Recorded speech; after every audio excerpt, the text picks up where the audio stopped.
Today, we're going to break down a modern fable, and it's a chilling one. It's really a case study in how the quest for revenge can become this all-consuming black hole that doesn't just swallow your target, it swallows you whole. In this idea right here, it's the absolute heart of the story we're about to get into. It's a warning, that hatred is like a poison that just eats away at you until you can't even tell the difference between fighting your enemy and just destroying yourself. This sets the stage perfectly for the tragedy we're about to unpack. All right, so our story kicks off with a young man named Arav. He lives with his mother, Kusum, who, on the surface, seems totally devoted to him.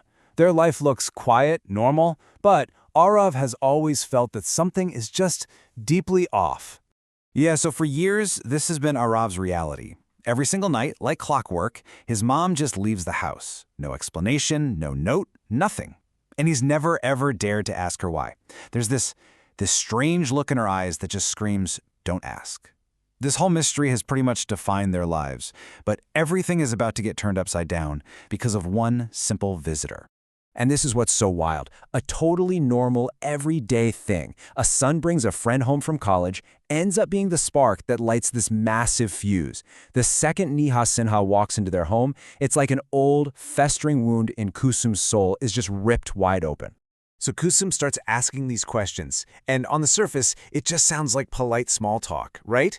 But with each answer, it's like a hammer blow, confirming her worst fears. Sinha, Vivek Sinha, Chandrapur, Riya. With every single word, you can almost feel the gears of a truly terrible plan starting to grind in her mind. All that rage from decades ago, it has just found its target. It's a really disturbing question, isn't it? How does a mother who seems so loving become this cold, calculating architect of destruction? Well, to get the answer, we have to rewind the clock about 2 decades to a story about a broken promise and a shattered heart. You see, Kusum's need for revenge wasn't born in a flash of anger. Oh no, this was a slow burn of betrayal, of loss and humiliation that had been simmering away for 20 long years. This timeline really lays out the whole painful journey. You've got young love, a brutal breakup, building a new life that gets tragically cut short, and then years of raising her son all alone. But here's the kicker. The final spark wasn't the old betrayal. It was that chance encounter in a shop just a few months ago. Seeing Vivek all happy and successful, and he just looked right through her. Like she was nobody. That was the insult that turned all her pain into an active, burning plan for revenge. So, fueled by this reignited hatred, those nightly disappearances suddenly have a purpose. She doesn't look for closure, she looks for power. Remembering some old village stories about the dark arts, she finds a way to weaponize her pain and begins her secret training. And her plan is just diabolical. It's so patient and cruel. First, she uses this new magic to make Neha fall for her son, Arav. This creates the perfect bridge into the Sinha family. Then, she uses the most innocent thing imaginable, homemade sweets, as the delivery system for a deadly curse, making sure to tell Neha to share them with her mother, Riya. Well, one night, Arav just can't take it anymore. He searches his mom's room, and what he finds confirms his absolute worst fears.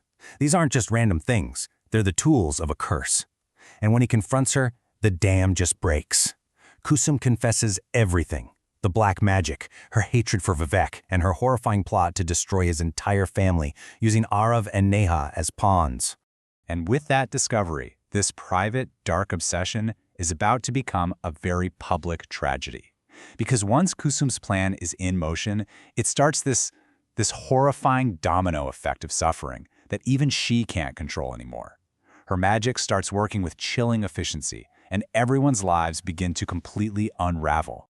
The curse shows up as this mysterious, untreatable illness. It starts with Riya, Neha's mom. She can't keep any food down, she gets weaker and weaker, and the doctors are totally baffled. Nothing they do has any effect. And the chilling part is how the symptoms are designed to be identical, showing this isn't some random disease. It's a calculated, supernatural attack designed to be completely untraceable. After months of pure agony, the first piece of Kusum's revenge falls right into place. Riya Sinha dies, leaving her family completely devastated. For Kusum, this is a win. The first domino has fallen. But she is far from finished. Arav is just horrified.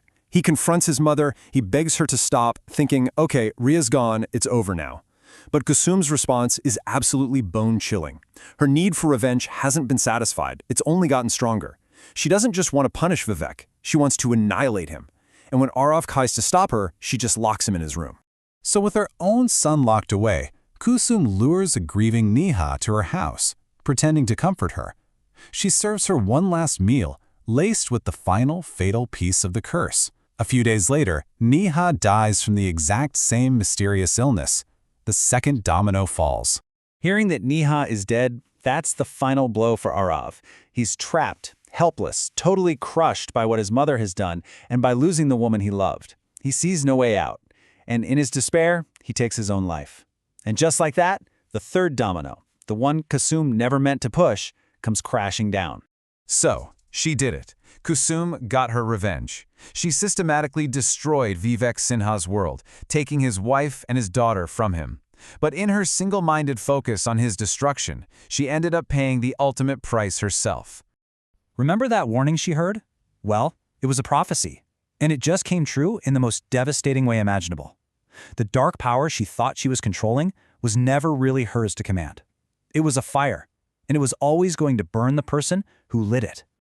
And this is the final, horrifying image we're left with. Kusum's mind just snaps. Her victory is completely hollow. She's left in an empty house, a living ghost, just haunted by what she's done.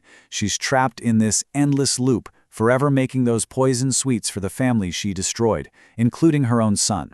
Her revenge is complete, but it cost her everything and left her with absolutely nothing. So, as we wrap this up, we're left with this question. I mean, yeah, Kusum won. She got exactly what she wanted, Vivek's total and complete ruin. But in the end, 3 innocent people are dead, and she's a broken shell of a person. It's just a powerful, dark reminder that revenge is never a straight line.